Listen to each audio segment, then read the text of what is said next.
Hey DudeFax listeners, thank you for tuning into this week's podcast. We appreciate every one of you so much.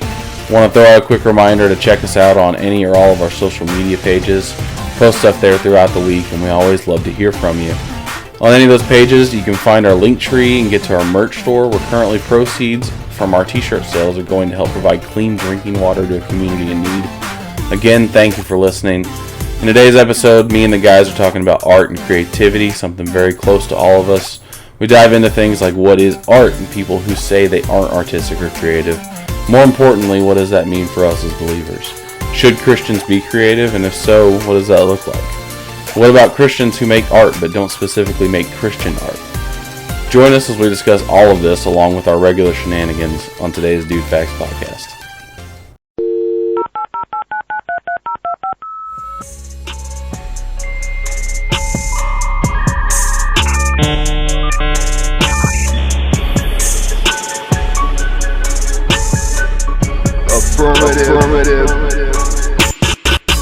Welcome to the DudeFax podcast. Four guys united by their love for coffee and corny jokes come together to talk about Christian culture and the ups and downs of ministry. So sit back, relax, grab a cup of joe, and enjoy. The podcast starts now.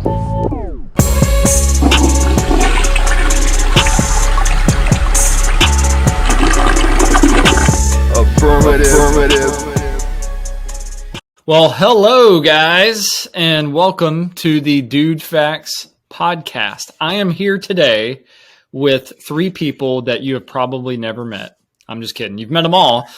We have Ryan, Factoid Willie, Jay Philly, and Grant Welch's Wine Juice all with us today. And I am Jay Tiz, JT, Jeff, whatever you want to call me, and we're the DudeFaxers. So yeah, today we're going to be talking about Christians and art. Should Christians be creative? We're going to answer that question here in a little bit. Should Christians be amongst the most creative people? We're going to dig into that as well. We also have a lot of surprises for you in store. Grant, as always. Ooh, that freaked me out. Yeah, I just peed my pants a little. But Grant is not going to do that anymore, but he is going to have a dad joke for us, as always. Ryan will be blasting us with more comments, and here's a little clue. They all come from the same person, so we really need you to start making comments. But we also really appreciate that person. Yes, we do. We love that person, and he's probably going to be a guest very soon. And we also have a rap video, because you can take the minister out of youth ministry, but you can't take the rapper out of youth ministry. Whatever. Anyway, it's youth ministry dude rapping, and it's very relative to a lot of conversations that we've had on this podcast. So you're going to want to hear it, even if it's terrible. You'll at least laugh because it'll make sense whenever you see it. But anyways, we have a huge announcement. Like, we have got to stop everything and tell you guys something really, really huge. I mean, this is bigger than anything you're going to hear this entire week. I have to inform all of our listeners and our viewers that there is a betrayer among us. I mean, Easter was yesterday. We just got through Holy Week. Good Friday, and we know all about betrayal. I mean, Jesus himself. Is it I, Lord? Jesus himself knew. But this week, as we are texting each other on our DudeFax text group, all of a sudden the bubbles went from blue to green. This is where it would have been great to have a dun dun dun. I was waiting for it. I thought maybe you had a cue, though. Yep. Darn, man. But yeah, our bubbles went from blue to green. And now all of a sudden, whenever you react to somebody's, that's what it felt like. When you react to somebody's text, instead of just having the reaction sit nicely on the bubble, it will now descriptively tell you that so-and-so has laughed at, and then spell out the entire text. I mean, I think we just need to go ahead and expose the perpetrator. What idiot is this you're talking about?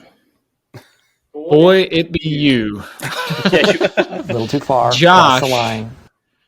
has an Android phone. He is no longer in the iPhone club. Yeah. 30 pieces of 30 silver. pieces of silver. It's a long story. And I'll tell the podcast world out there, all of our listeners, I had to inform you guys, like I was confessing, my deepest sin. And basically I told them, and I'm telling the world, that I have come out of the Android closet, and I identify as an Android user now. I know. I was hoping to get some sympathy from this Christian crowd here, but a bunch of hypocrites. So, no, it was one of those things. So I have a Google Pixel phone now, and I had the iPhone, and as in our move here to the CLV, I had to change carriers, and so it was. Thank you. It was a royal pain in the hiney, and long story short, they could not get my iPhone to transfer over, and the only phone there I could afford that still had some bells and whistles was an Android. But I want you to know I'm really embracing it, and I've even galaxied it here. So, yeah, I'm ruining everybody's chat groups. I'm sorry. Should I just pack up right now and I'll see you. We'll just have to all switch over to WhatsApp. Yeah. Boo. That's even bigger boo. Never. I mean, it's whenever you infect somebody. Whenever you infect somebody's text group, I mean, you've got to feel like the lowest of the absolute low. I mean, it's just like you've just left a big stinky turd. Somebody left a turd on the bathroom floor. Yeah. See how we set ourselves up there? Except you're leaving it in our faces. I'm glad that in today's world of texting with iMessage, and then Android's got their own version of iMessage that they're trying to bully Apple into using. Which honestly, if they did make those work somehow, that sounds awesome. Then we wouldn't have these problems. But I used to switch back and forth between iPhone and Android all the time. I've had several Samsungs. I've had iPhone over the years. Sometimes, when I want to switch it up, try something new, whatever. But that was all before iMessage. And so I never had to deal with the problem of people knowing that I had a different phone in the text group. So Ryan, you're cellular fluid? Yes. I go back and forth. I'm what is it?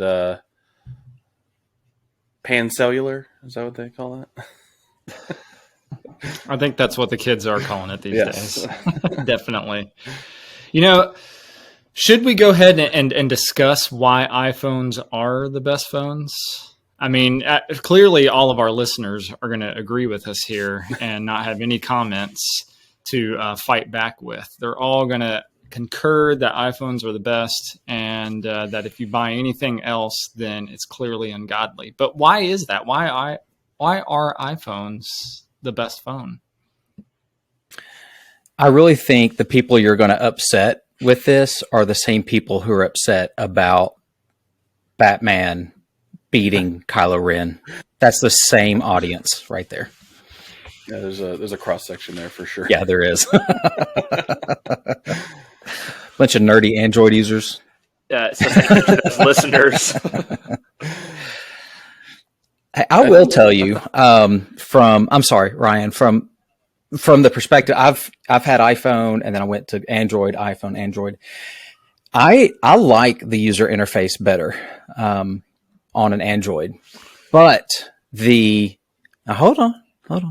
the the user experience I think is better as far as the interaction on the phone, but I do think iPhone clearly wins with the syncing capability.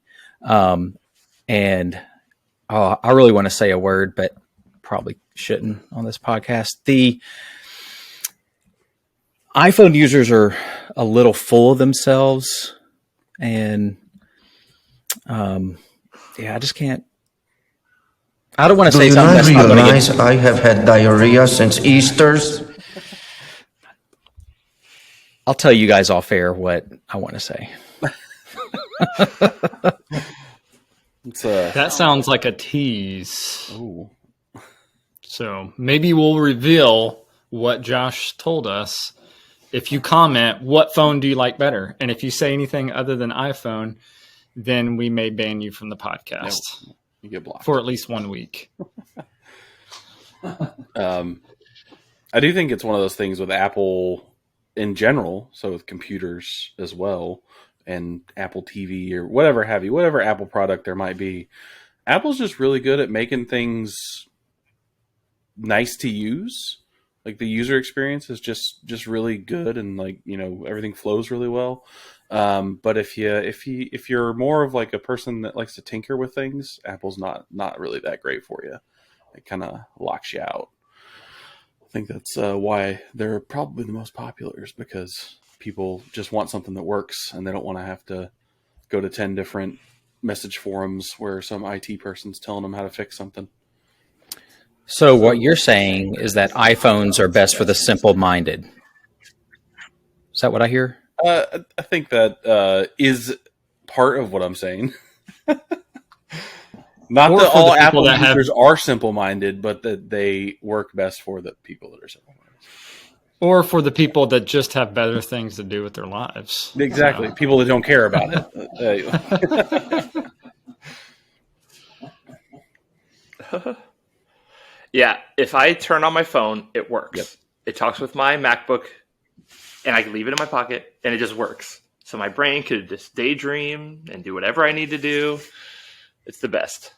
Yeah, clearly the best. And I think that if we talk about this anymore, we might have real problems. And our chemistry is going to be disruptive. I really do wish, though, that iPhones and Androids, Google, Samsung, whoever, I really wish there would be some type of collaborative effort to bring all this technology and capability together so that we can just have blue bubbles. That's all I really want in life. I want blue bubbles. Focus on the people. That's what we want. That's what we want. All these companies to stop trying to get people to switch to them and just focus on making it better for everyone. Can't we all just get along? Yep. No. So I'm just going to go ahead and out what's going on behind the scenes. Grant is hearing a podcast in his head. I am. Are you sure it's not this one? Like they're talking.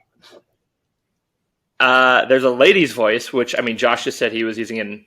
I can't stand this. He said he was using an Android. No, they're talking about VeggieTales. They're talking about Christian media. I'm not listening to anything on my iPhone. I'm not listening to anything on my So when you computer. say you hear it in your head, is it in your headphones or is it like in your head? Is there a more serious It's in my problem going on? headphones. Yeah. That one right now. Shouldn't have been smoking what you were smoking earlier. I don't know. I didn't see anything. I didn't inhale. I want to look for nipples on nuts. Hey, it did stop just now, though. Oh. Just kidding. It started back. Maybe you have something playing on your computer on another window. I don't. I just Do you checked. have a Mac? Is that Nope. an Apple? I do have a Mac. Oh, then it's clearly not you. That wouldn't happen on a Mac product. No problems It's would coming ever through occur on somehow. Mac. That's right. But you have Bluetooth headphones, right? I do, but it's only connected to this. And my Something's computer. playing somewhere. What podcast do you listen to that discusses VeggieTales? I mean, it would just be us, right? Dude, I have no idea. Well, because my problem is it should be called Produce Tales. So I would never listen to this willingly. Well, I'm about losing my mind. This girl has the whiniest voice in the world.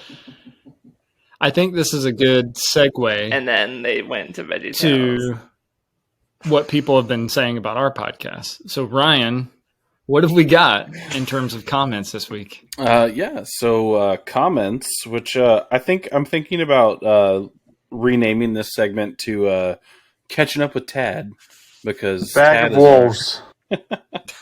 Tad is our most loyal and frequent commenter, and we love it. Tad always has some great things to say. But yeah, so on our YouTube, let's see. Tad had a couple things to say. Let's see. Said in one comment, he said, "This is Tad.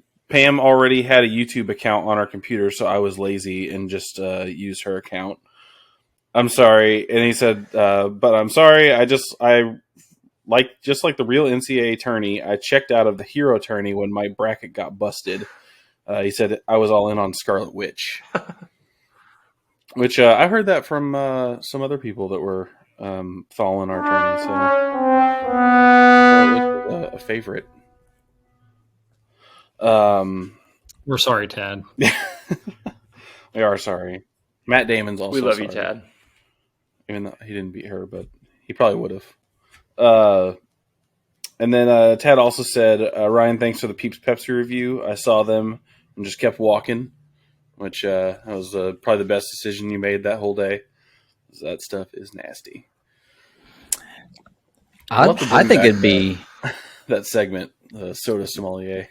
Yeah, I think that's a great one. And so we need people to bring suggestions of comment your suggestions of sodas that I should try on camera. Sodas or liquids? I prefer sodas. Not just strange liquids. But what would the audience prefer? I did call myself the soda sommelier, not the liquid sommelier. So yeah, but we're trying to grow our viewers here, Ryan. Oh, we can change that. I don't know. If you Google around, there's plenty of gross sodas out there that I can try, but hopefully nothing that will put me in the hospital. If we can get a ton of viewers by having you drink beet juice, then by golly, let's do it. Oh man. All for it. I don't even know what beet juice would taste for like. It. I don't even know. Ryan, I think your health is worth it. Dirt. Honestly.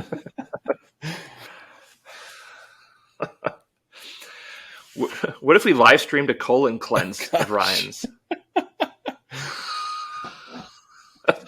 I'd Better than live streaming the colonoscopy. We can do that too.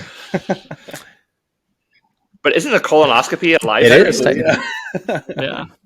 It is a stream. Have you had it yet? It is coming. I turned 45 this year, and the Army makes you at 45. I'm not looking forward to that. I've got 5 months. So 5 months to live, fellas. That's definitely going to be a podcast episode. We're going to be on site. We're going to be all up in that. Talk about dollops being dropped. Oh yeah, they're going to be dropped everywhere. And then our last comment from Tad. Tad said, let's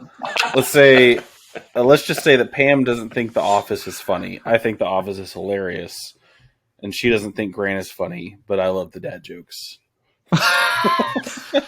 Someone doesn't think you're funny, Grant? What? Man.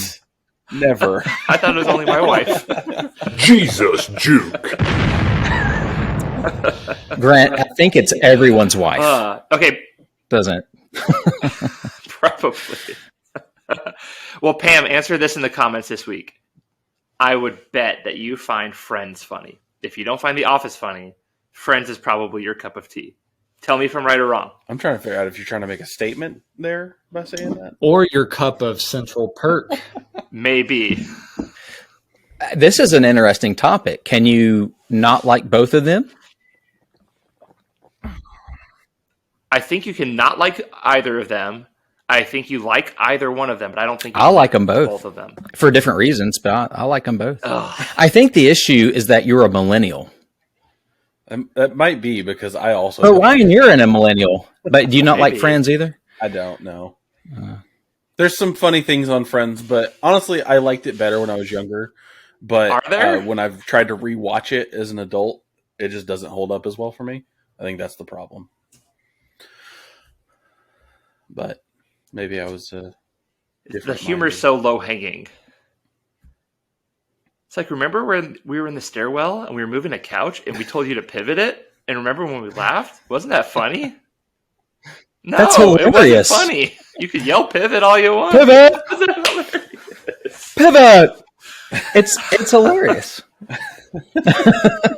Now, I will get that the Office humor, there's some very creative writing in that and those jokes. And yeah, Friends is a little more low-hanging fruit, but that's why it's so funny. Lucky.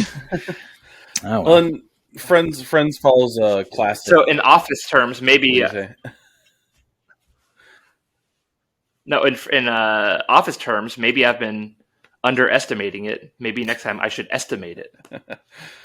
My, how the turntables. That's what was going through my head earlier The when you were trying turntables. to say your thing about how something. I don't know what was happening, but you were stumbling on your words earlier, and I was had that rolling in my head the whole time. My, how the turntables.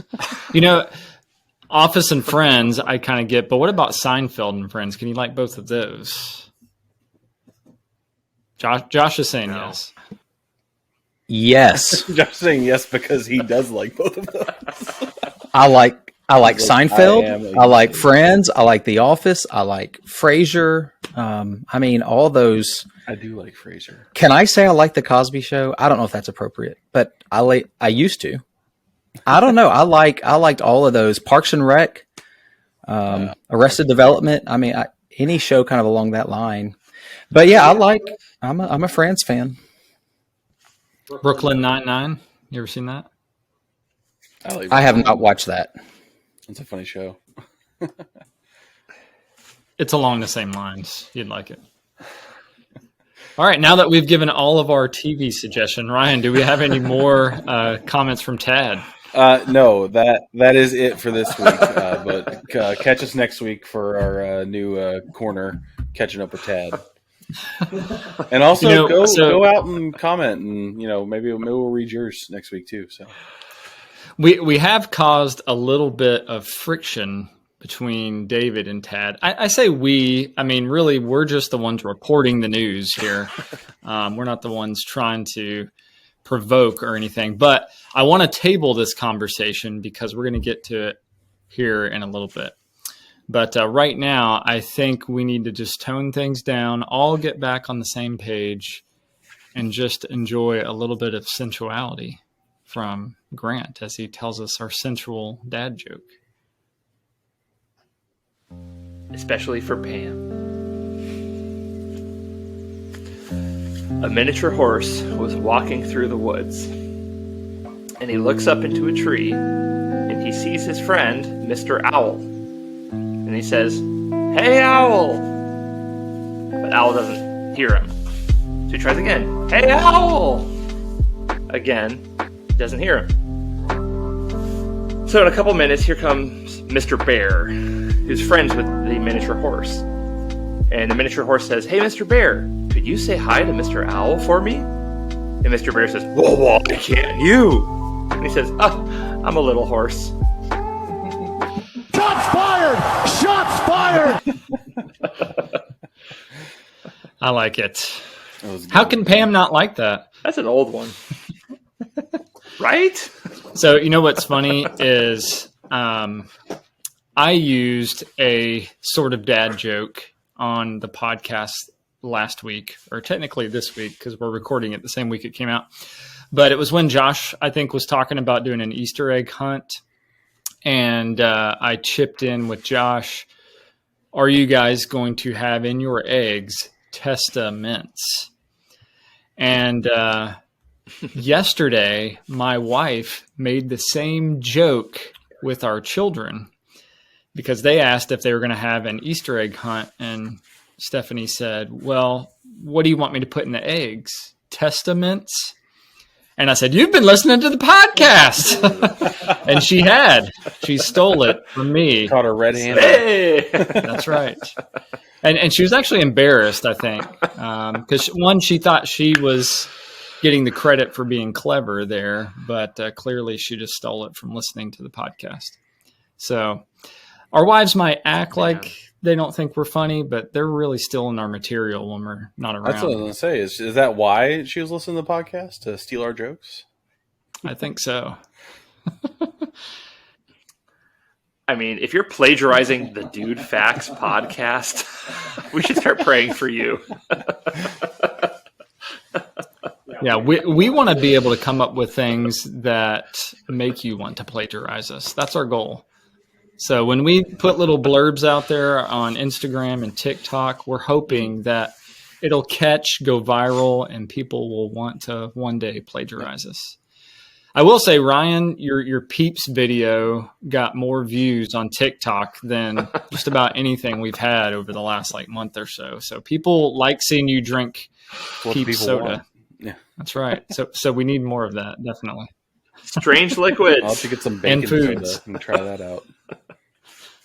Yeah, let's just expand this because we're clearly onto something. I mean, we were talking earlier about how valuable this could be, Ryan. So we definitely want the soda sommelier, but maybe we just need, Ryan, the taste tester, and we'll need to come up with a better name than that, but just have our listeners comment on things they want to see him eat and tell us what it tastes like. Don't y'all think that's a good idea? Warming up at 2 a.m. with a sweaty hunk. That honestly sounds like most of my high school experience, so can relive it. Perfect. I'm comfortable with that. Yeah. All right. Well, guys, we're going to be talking about the arts here in a little bit, and the Christian arts specifically. And a lot of times when you think about Christian art, you think about a big fat fart. Not always, but it's not always, the highest quality. And we're going to talk a little bit about that, but that's where this fits in. We thought it would be fun to make some art for you guys. So this is a rap song. If you guys don't know this, Josh and I did raps all the time when we were working together as youth pastors. Ryan has jumped in on some of this. Grant's been in some of these videos. And I've got a little rap video that I want to show you guys. And if you can't hear it real well on the podcast or see it real well, we'll throw it online as well. But this actually has everything to do with what we've been talking about almost every podcast so far. And that is, this song specifically is referencing the dollop. And so we want to present a song called Dollop just for you. Are you guys ready? Oh, yeah. All right, here we go. Yes. Hopefully this will play.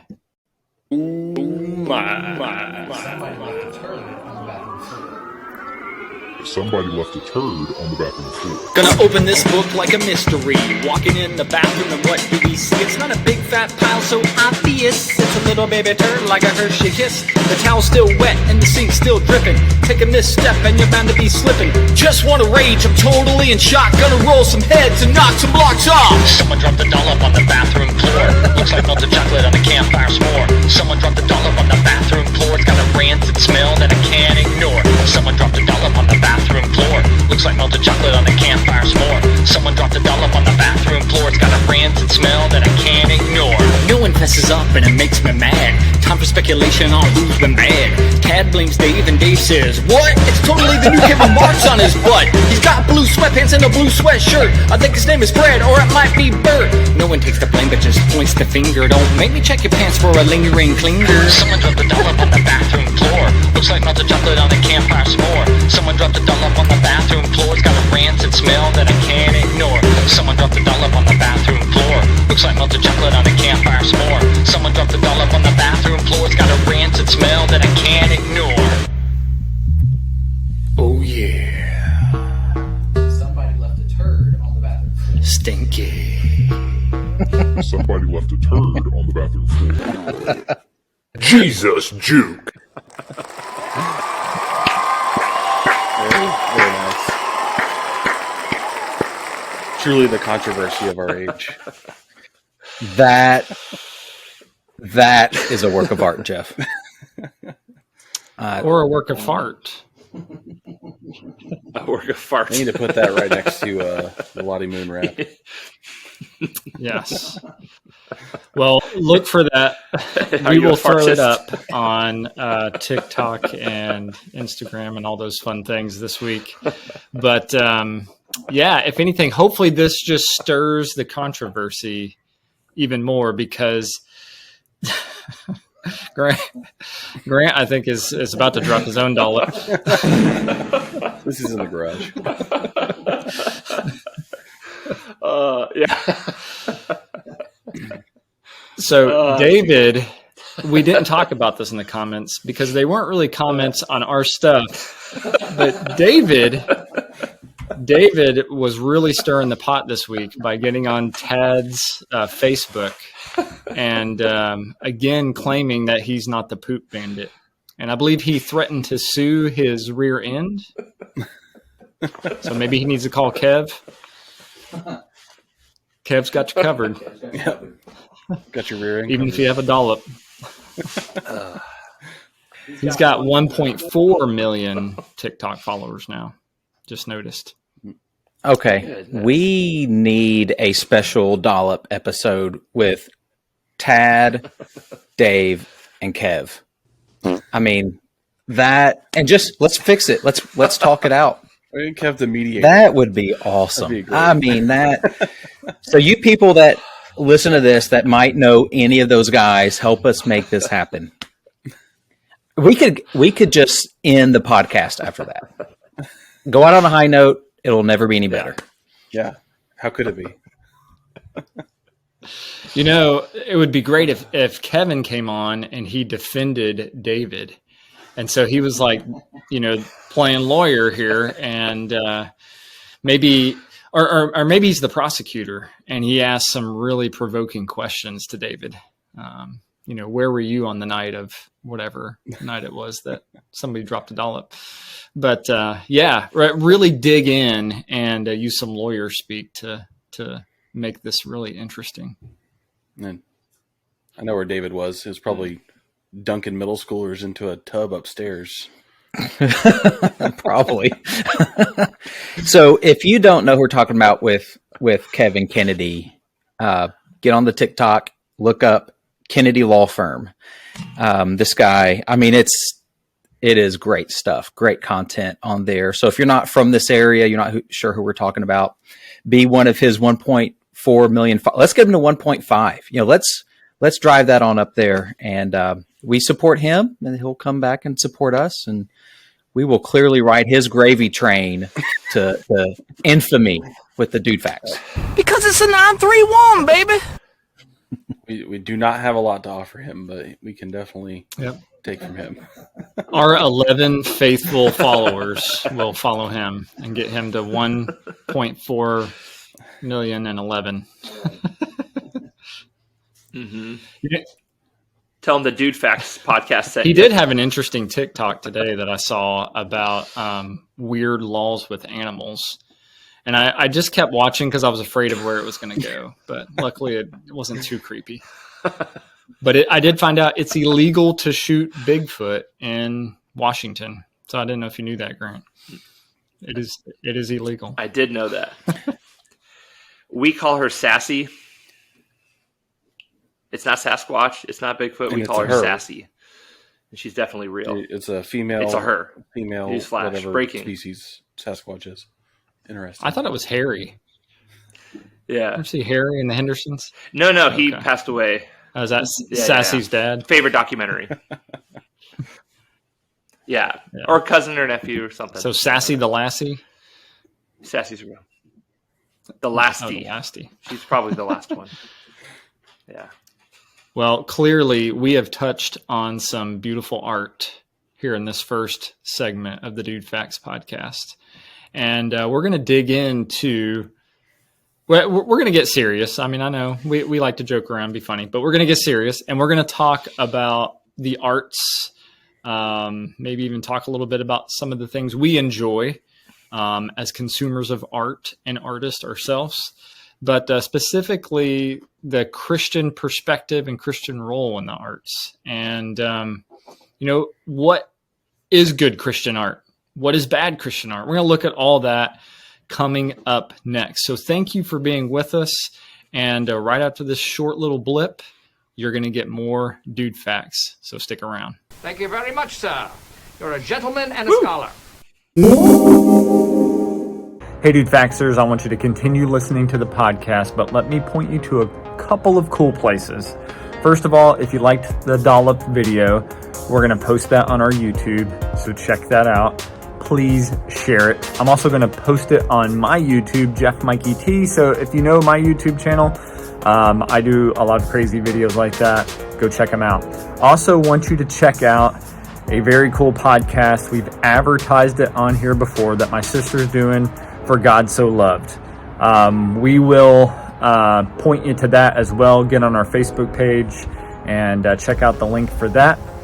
Most importantly, we want you to partner with us in getting clean water to communities that need it around the world. You can do that by giving straight to World Vision. We'll have links up for you to be able to do that. Or you can go buy a DudeFax t-shirt. Go get a t-shirt. It's going to be cool. And proceeds for that will go toward getting that clean water to communities that need it. We hope you're enjoying the show.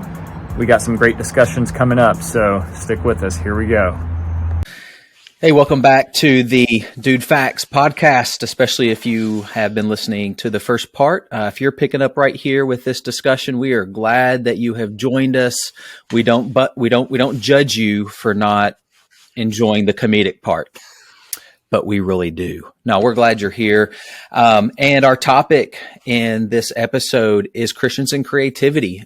We think this is a really neat discussion that we're going to have just based off some of the questions that we've shared with each other. The big question that's kind of out there, maybe there's two of them. One, should Christians be creative? Is that something that should be in all of us, that we should be creative creatures? And if so, or if someone is creative and they're Christian, should their art, their expression, and when we use the word art, we're not just meaning like visual, but visual, music, writing, building. I mean, anything that we might make, should we be the best at it? So I think that might be an interesting conversation to have. Before we jump into it, speaking of art, Ryan has a really great t-shirt on. We're all 90s music fans. And man, that's just a great tribute to Kurt Cobain. That artist nailed it. Oh yeah. Nailed it. Wow. I love grunge music. This is like my tribute to that. Yeah. So I bet as you walk around and wear that shirt, I mean, if people don't know that's Kurt Cobain, you gotta be like, you're just not a real 90s grunge music fan. Right? Like, yeah. You just don't like music apparently. You need to take a safari and get out of here. Yeah. All right. So enough of that. So let's start this off maybe by just kind of talking through, maybe share some of our thoughts on just what kind of artistic expression maybe do you guys really enjoy the most? Like, are you a music guy? Do you love to read? Do you like, seeing paintings or sculptures? I mean, what are the types of things that you're really drawn to when it comes to the arts? Well, I love lots of art. I'm a very, very into lots of different mediums of art, reading movies, even, not even just enjoying those things, but like thinking critically about them and things like that. But music is probably the main thing that I gravitate towards and have the most, I don't know. Oh, thank you. Rockstar, yes. I do love rock stars. I thought that was a Dallas Cowboys logo at first. I honestly thought that at first too. But yeah, I think music is the thing that I have the most knowledge about, and also just when I find myself wanting to dive into something more artistic, that's my go-to. Yeah, I'm kind of a consumer of it all too, and a creative type myself. Music, film, literature, books, really just about anything you can imagine. But it's just one of those things that, I honestly believe it has a lot to do with my faith and, the fact that we serve a God who is a creator and is obviously masterful at creation.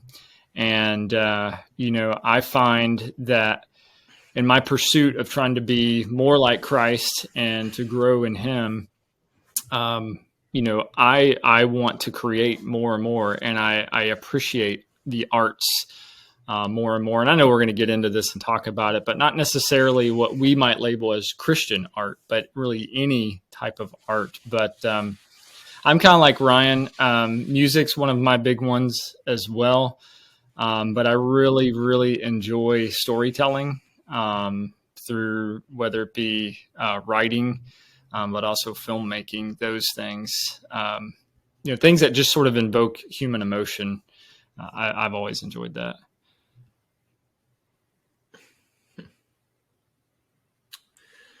Yeah, Jeff, it's funny you say that because I was thinking this whole week knowing about this theme, in English, it's in the beginning, God created. So the fifth word in the English Bible is creation. I mean, God creating as his role.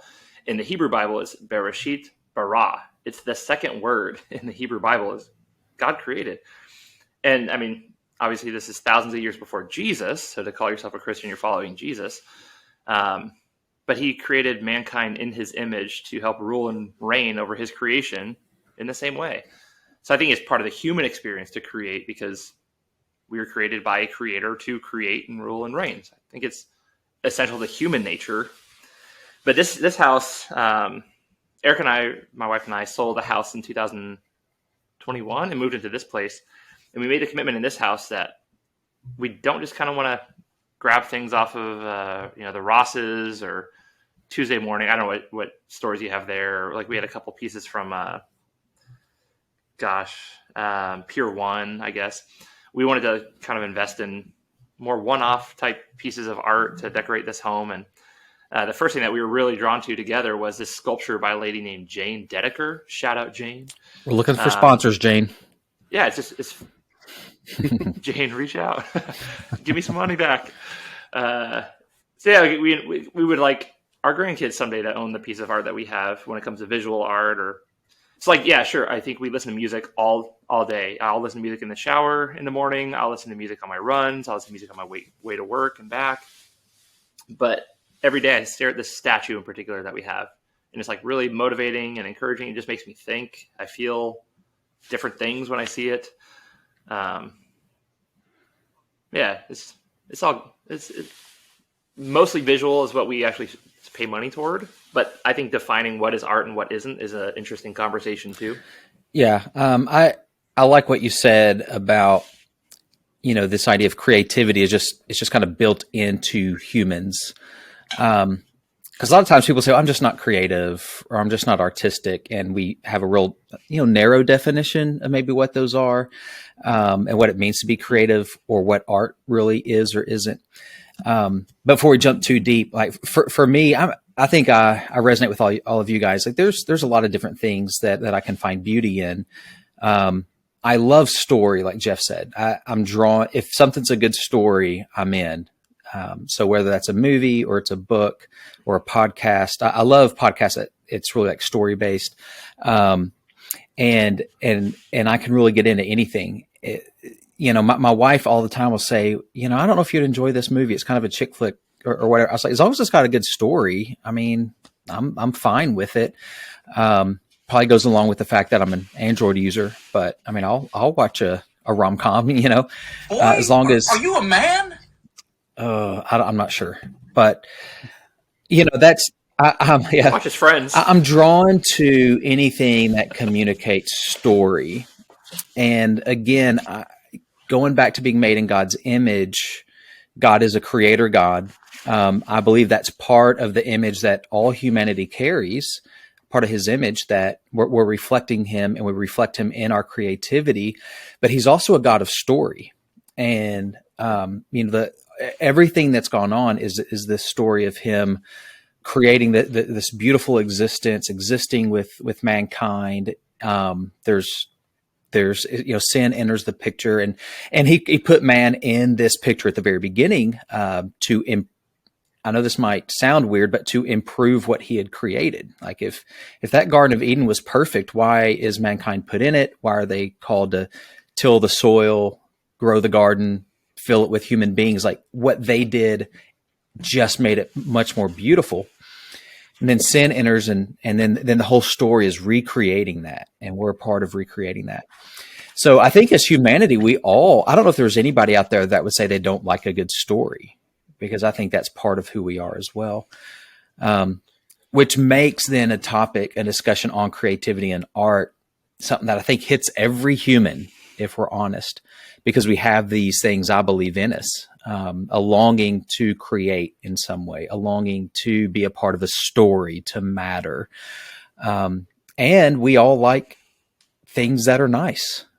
Whether we feel comfortable enough to say we like beautiful things or not, I mean, we want those. We want to be around those things. So let's kind of hit this softball question then, because we've kind of danced around it. Should all Christians be creative? Should we all be creatives and be creating things? What do you think? Well, I think God calls us to be creative. If we're getting technical in Genesis 1:28, when he said, be fruitful and multiply and fill the earth. That is part of adding to creation. And I don't think we think about that necessarily about having kids, but he called humankind to add to creation in a sense. Again, going back to God as creator, the beauty of God is that he can create simply by speaking a word. But creation takes time. And I think that's part of it too, that we have to realize as human beings, is that sometimes creation is rushed or is done in a way that is more self-serving. But God as a creator poured love into every detail of his creation, which is why I believe that his creation is so incredible. When love is poured into a creative project by human beings, I think you can tell. And even if it's not your cup of tea, I think you can look at it and appreciate it and say, wow, that's really well done. Even if it's not my genre or whatever, in terms of the art, but just have respect for it.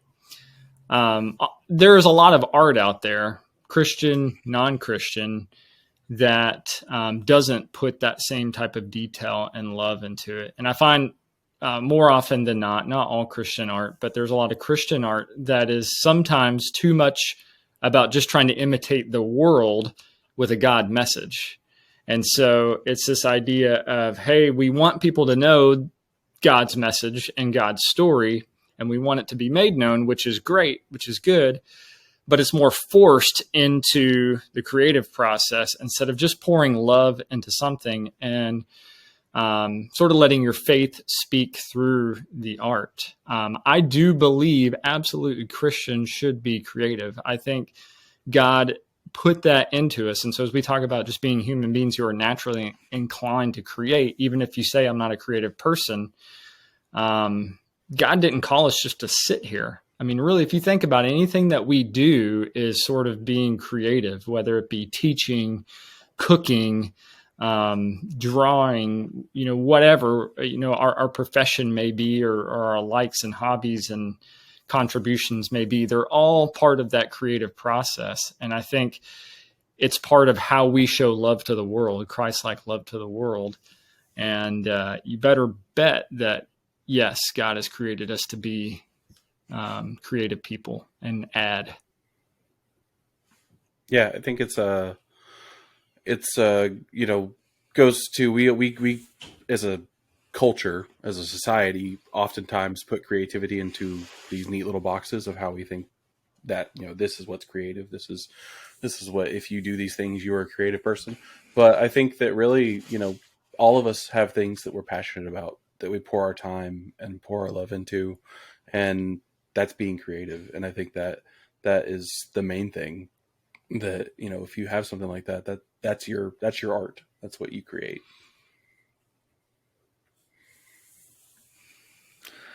I think this might be a point where people are thinking, well, what is that then? How do you figure that out?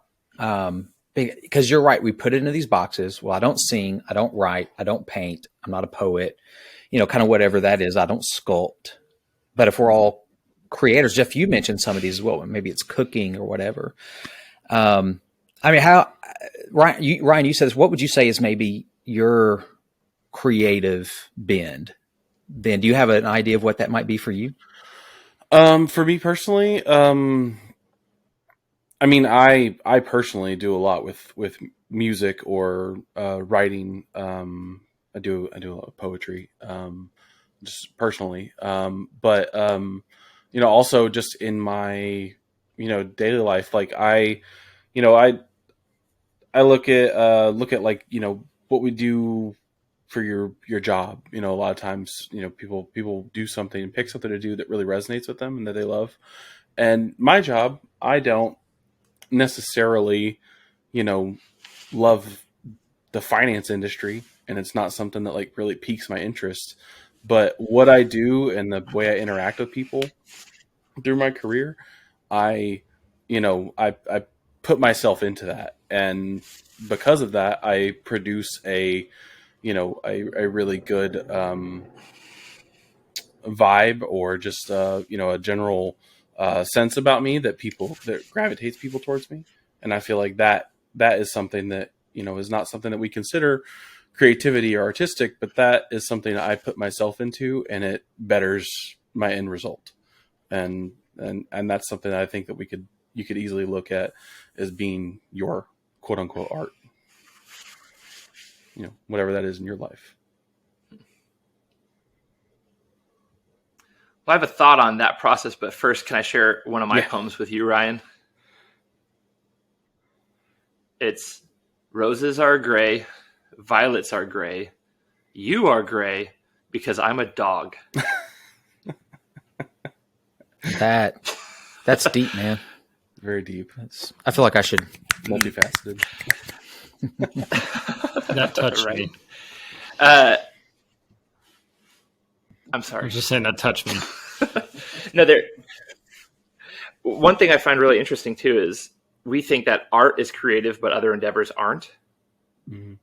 Right? So like Michelangelo is really interesting. He was one of the very first artists to ever sign one of his pieces. If I remember, it's the Pietra. Was the piece that he actually wrote his name on and said, no, I want credit for this. It's kind of like the guy who invented the flathead screwdriver. When they called the other one the Phillips, he's like, what? We could have gotten credit? Because before that, it was just craft. Like in the church context, like people would paint mosaics inside of churches and make stained glass to teach the illiterate Bible stories. It was a craft. But then at a certain point in time, this craft became an art. It became regarded as art, and it became this expression. I think about this all the time. Like, that's a door behind me. Like, somebody drew that door before the factory started cranking those suckers out. Like he drew that. And we would not call that art, but would that be creative? I don't know. I mean, he had standards he had to fit to, but he still had some leeway in the design, I'm sure. You know, you have another door behind you, Josh, and that's a barn style door, shaker style door to some extent, but with a basket on it. But like someone clearly drew that differently than this one. So it's like we draw these weird lines, and I think it's more so like the expressive nature that motivated that person to create whatever it is they created, made it art opposed to craft. And that's why I think that, I mean, just creating is so much more different, so much bigger than just art. Yes. I think that's really the point to get to, is that idea of art limits us mentally. So what does it mean to be a creative? I mean, simply to make something new that wasn't there. Like you're bringing in something different, something purposeful. Usually, now, not all creativity is helpful or beneficial. It may just be some sort of expression, but you know, when you think back, okay, in the beginning, as God is creating, the grand purpose behind that is to display his glory through his love for his people, and all of creation is that stage on which his glory is presented.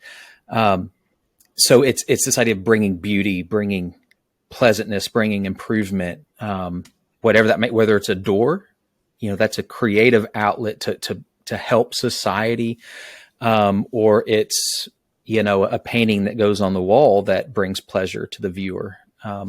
So that's the thing, like where then are those roles for Christians where they are creating good in the world around them, and maybe not being creative in the end that we think, oh, you're so different in the way that you think, but you're just creating things that are lovely, encouraging, helpful, beneficial. You know, Ryan, you're connecting with these people in your work, and you're benefiting their lives. You're creating an environment for their good. And that's that idea. Mm-hmm. Well, you know, Scripture obviously calls us to do all for the glory of God. And so as we talk about, you know, God being creator and displaying his glory and his love, you know, we as Christians, we do all for the glory of God. And it's more about just doing things sort of a textbook way just to get them done, or rushing to do it as quickly as possible. But again, it's sort of pouring love into what we do, even if it's just a conversation. And as I was sort of looking through some different blogs and information, just trying to gain my thoughts on this, I came across a quote by Francis Schaeffer, and he's specifically talking about the arts. And he said, a Christian should use the arts to the glory of God, not just as tracks, mind you, but as things of beauty to the praise of God. And artwork can be a doxology in itself. And I really love that quote. You know, it's in everything that we do, we're bringing attention to God. And so it can look different and in many different ways. And so that's why, you know, I'm sure we'll dig a little bit into, you know, what's typically labeled as Christian art and what's typically labeled as secular art. But all of it, you know, I think to a degree can be something that, you know, is a doxology to God that shows the glory of God. And I believe Christians need to be very in tune with what God is calling them to do, specifically, you know, according to their passions, their strengths, their talents, all their abilities, and also not limit God in a sense of where we say, okay, because this person has these talents and abilities and yours are similar, it has to look exactly. No, it may look a lot different. And that's okay, as long as we're doing it for the glory of God. And I think, again, pouring our love into those things that he's called us to do. Yeah. And I think even beyond, you know, our love is important, and I think the most important, but it's honestly just more authenticity and like pouring yourself into whatever it is that you do. And that's really the key of, making, do all things to the glory of God. It's like, well, if you are a Christian and you truly have this relationship with God, then that's going to naturally come out in just the way that you express yourself throughout life. And I think that's the important thing to do, is just to not try to limit that or put it into a box, and just let it be authentic, and let that do what it will to people around you. Yeah, like Johann Sebastian Bach. Bach, right? You gotta yell. He's German. Bach. Like he would sign his compositions SDG, like at the end, which was abbreviation for Soli Deo Gloria, to God alone be the glory. But like you look at the notation, it's just beautiful music, and it's recognizing, no, God gave me the ability to make this beautiful music, but it doesn't have to sound like Swing Low, Sweet The Chariot. funny thing is, that's how Jeff signed the Lottie Moon rap. True story. Did he really? Well, you have to go to SDG. the Lottie Moon Museum at Southwestern Baptist Theological Seminary to see it, because it's housed there, thanks to Dorothy Patterson, Paige Patterson's wife. I can't wait till we do a whole episode on the Lottie Moon.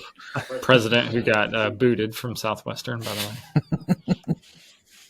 We're not going to bring that up. I mean, so we've kind of established this, that creativity is something that is a part of us, should be a part of us. We should practice. We should dive into. So then the question is, should Christians be the best creatives out there, or should the things they create be considered the best quality? Heck yeah. No, I mean, it goes back to what Ryan said, and I think, what we've all been saying is, yes, it should be, because we should, one, be the ones who are demonstrating love through Christ in us, working in us more than anyone, but also, authenticity as well. Our desire to be authentic and real, and I think that happens through a genuine connection with Christ. And so, I think we should be among the most creatives. It's not to say that there aren't creative people who aren't Christian. There are geniuses in the worlds of the arts who are not Christian. But yes, I do believe Christians should be amongst the most creatives for, that reason of love, bringing God glory, and yes, being authentic. And I wouldn't say it doesn't even have anything to do with like how well it's polished, but it's more about the substantive nature of it, where, it's the best in terms of, it's meaningful and, moves people in a way. I think that's the key. It's not shallow. I really like the way you put that. That the determining idea maybe of, and again, best is very objective.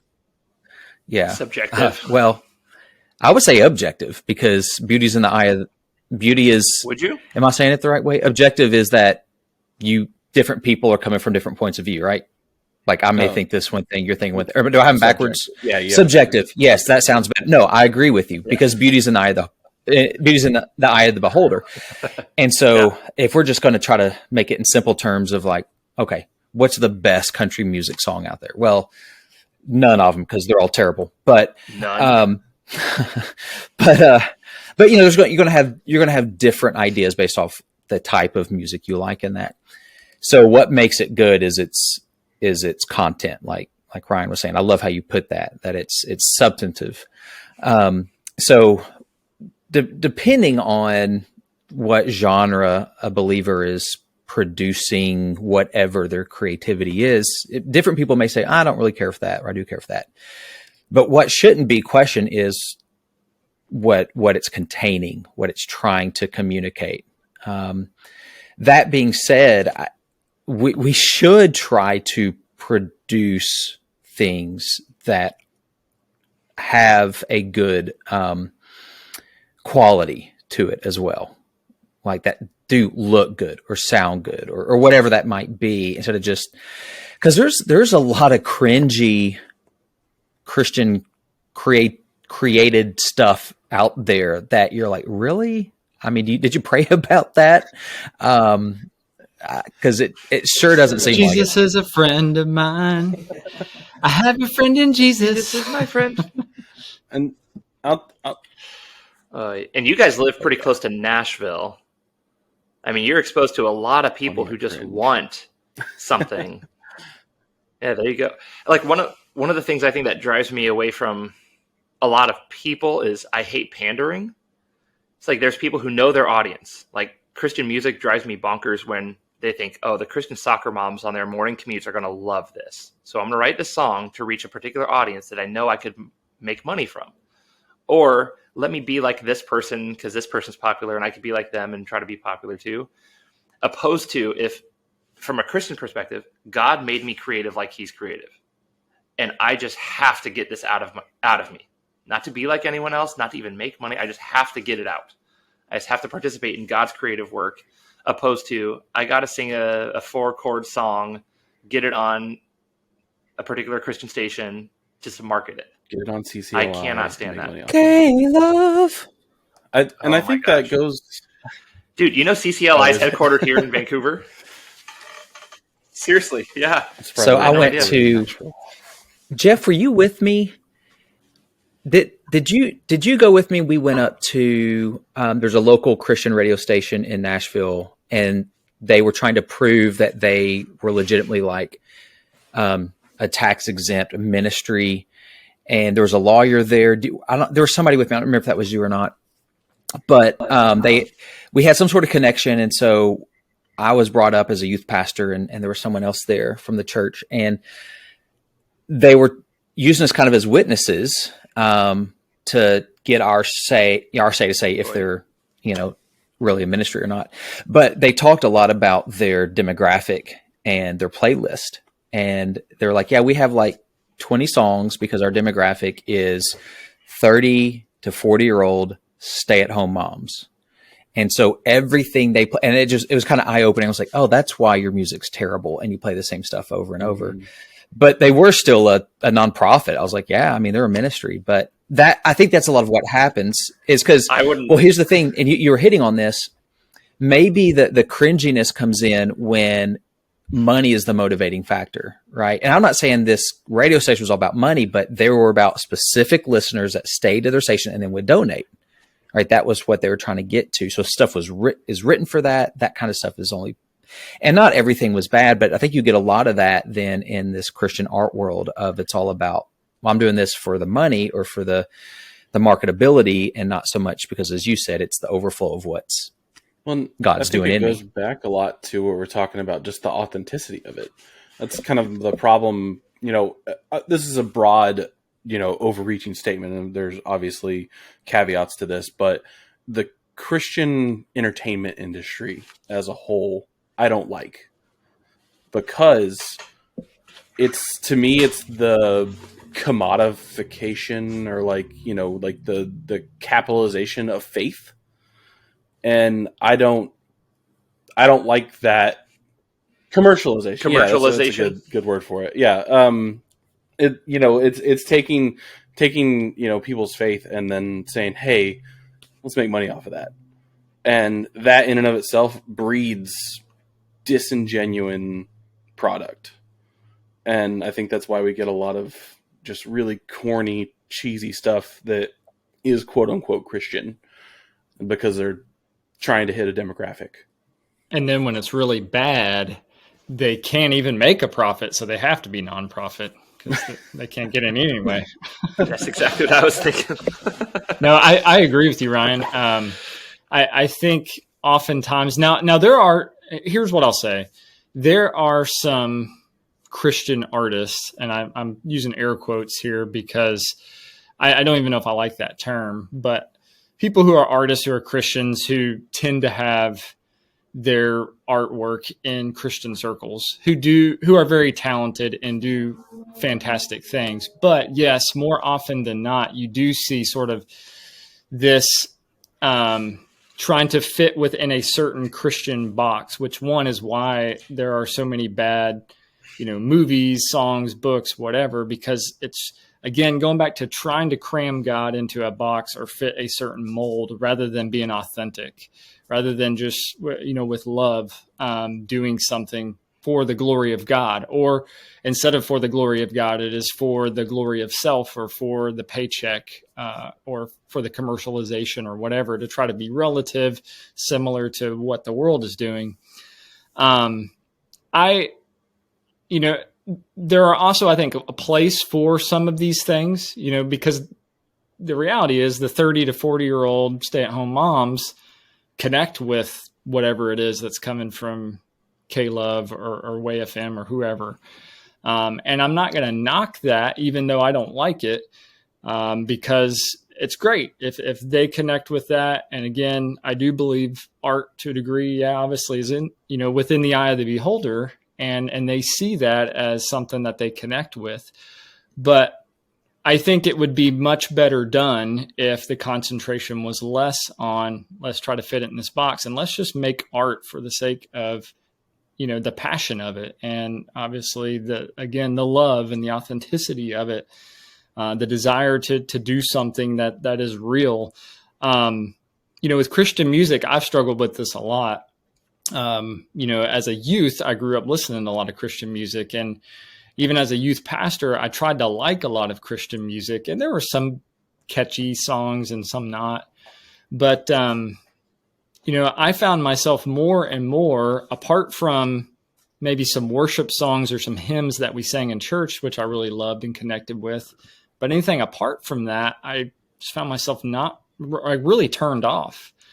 And the genre that I connected most with when it came to Christian music was hip hop, which is weird because I'm not a huge hip hop fan, but I think by the nature of hip hop in general, which tends to be more blunt and honest and authentic in nature, I appreciated some of those hip hop artists who, obviously are very strong in their faith, making good art. And I found myself being able to connect with that. But outside of that, I had a hard time connecting. And even with Christian film, there are some movies out there that tell good stories. But again, Hallmark might tell a good story, but I'm not a Hallmark movie fan. I'm probably not going to go and watch a Hallmark movie just because of the way it's done. Again, I feel like it's more of a cookie cutter approach to making art rather than, hey, let's just really do something. Color outside the lines here, because that's what makes something, I think, worth diving into and getting excited about. I think one of the questions that you posed at the start of this, Josh, was about artists and, people that are Christians that make art, but don't necessarily make quote unquote Christian art.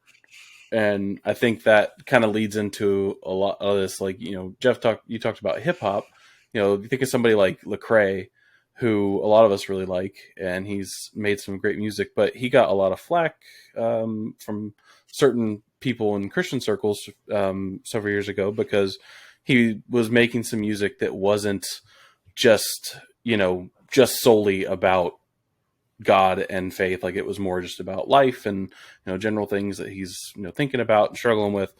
But people got upset with that, but that was just him being authentic and talking about what's going on in his heart. And that doesn't always in direct word have to mention God for it to be about God and, to bring glory to him. And I think people get hung up on the idea of Christian media a little too much, and, in the church and specifically, and to the point that it, is detrimental to what the product that we're creating.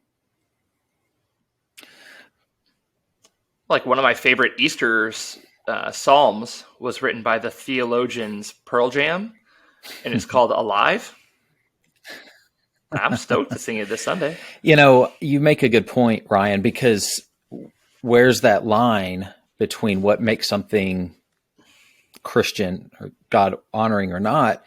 Because there's a lot of classical music that has no lyrics that, you know, one, written by believers. And if you sit down, listen to it, it communicates it. You know, you can have a spiritual experience. You can worship the Lord. You know, you can give thanks to Him for beautiful music, and the talent that brought that. But it's not specifically Christian.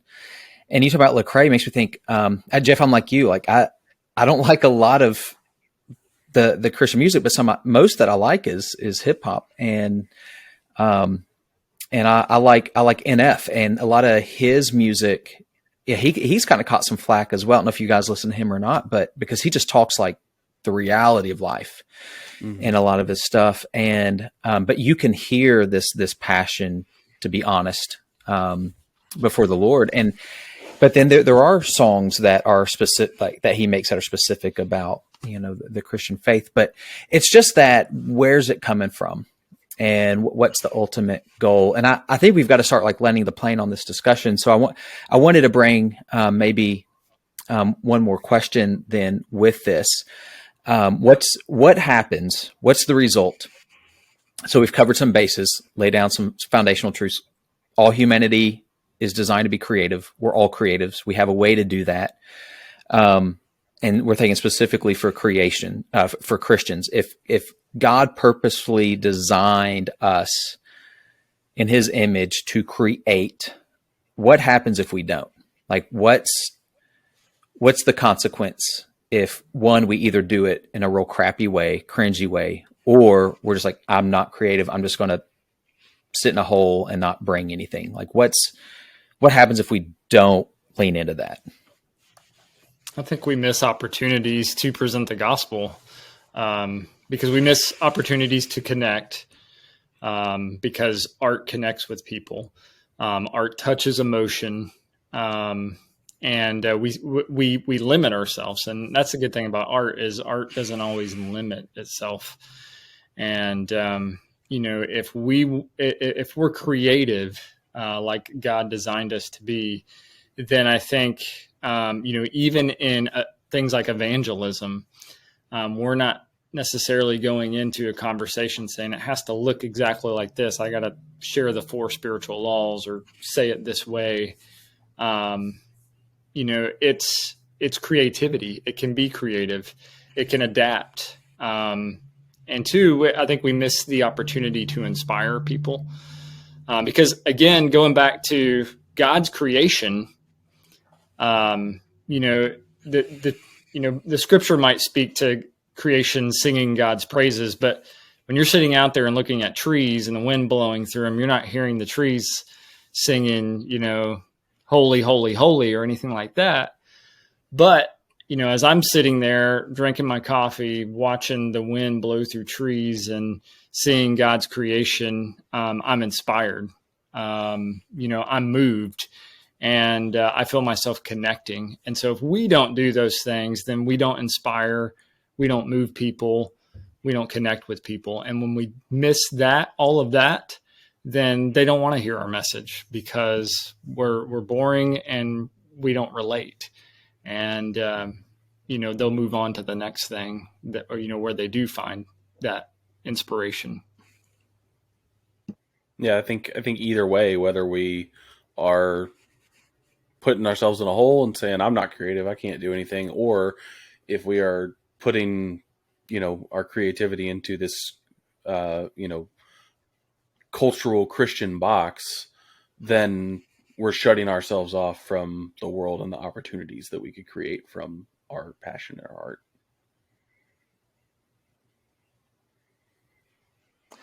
art. And we're robbing ourselves of the true human experience by not creating. I mean, if we are humans, we're created in God's likeness. I mean, Genesis 1:26, He made man in His image, male, female, in His image. that was regardless of whether or not they had faith in him. That's just the human existence, is to be creative like he's created and like he's creative. So if we don't create, we're living a false existence. I can't imagine living that incomplete human existence just to die and that be it. I mean, that's cheaping, that's robbing ourselves of a full experience.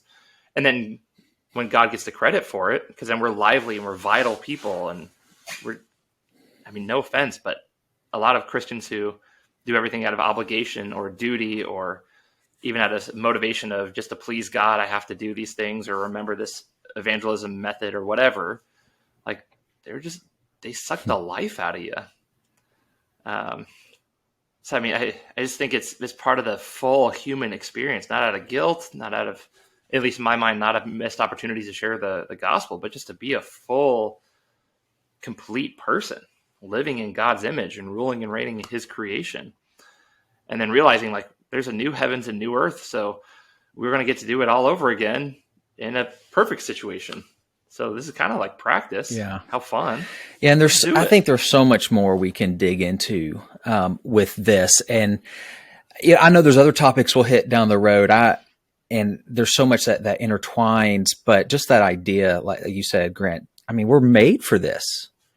We're made to create. We're made to bring new. I mean, Psalm 96:1, sing to the Lord a new song. I read a John Piper article this week. It's an older blog that he wrote, but don't judge. I don't know where people land on him, but okay. No. But he made this statement talking about creativity, and maybe we can wrap up here, is that God is worthy of ever new representations, visually, audibly, whatever that is, musically, of his nature. I mean, he's worthy of that. And we can't get to the end of that. We'll never write the last song. We'll never paint the last painting. We'll never, whatever it is, we'll never be good enough workers to display his glory. There's always new ways to do it. And we need to be thinking about that. He said in that, he was talking a lot about imagination. And he said, imagination is the Christian duty, not duty, but D-U-T-Y, right?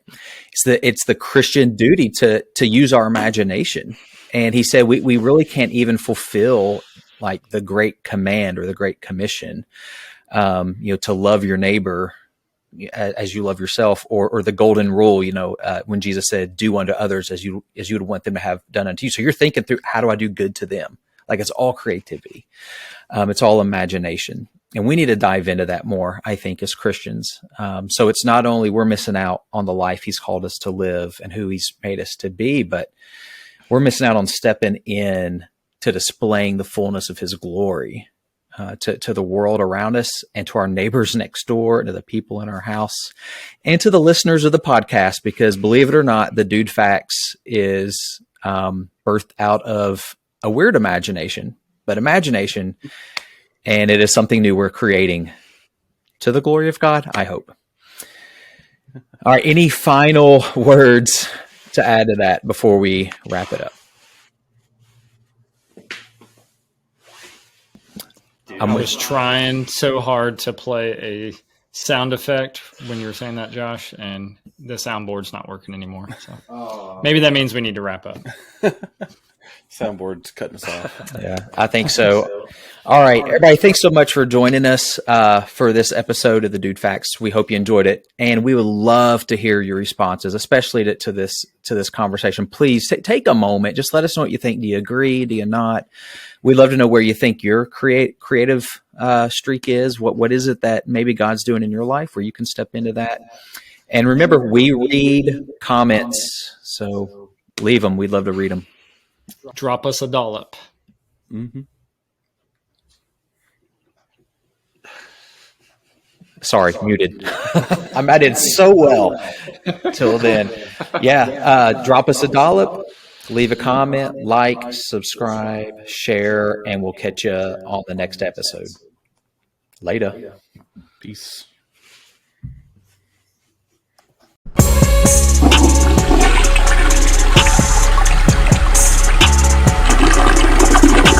Affirmative.